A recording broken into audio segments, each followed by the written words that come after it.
আসসালামু আলাইকুম ওয়া রাহমাতুল্লাহি ওয়া বারাকাতুহু। সম্মানিত ভিউয়ার্স, আশা করি সকলে ভালো আছেন।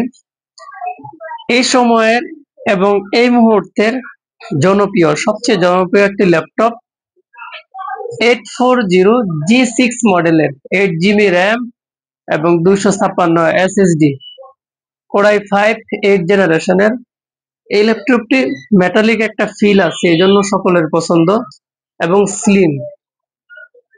এই ল্যাপটপটি পেয়ে যাচ্ছেন মাত্র 29,800 টাকা। নতুন একটা laptop, fresh condition, metallic body, মাত্র 29,500 টাকা। এছাড়াও অন্যান্য ইম্পোর্টের আমাদের দেশীয় ল্যাপটপ আছে, আপনারা চাইলে আমাদের লোকেশনে এসে দেখে নিতে পারবেন। আমাদের লোকেশনটা হলো নারায়ণগঞ্জ জেলা পরিষদ থেকে অল্প একটু পূর্ব পাশে, তল্লা মডেল বাজার, জমজম টাওয়ারের নিচতলা, মদিনা কম্পিউটার। Mobile number 018687585520। এই নাম্বারে যোগাযোগ করলেও পাবেন।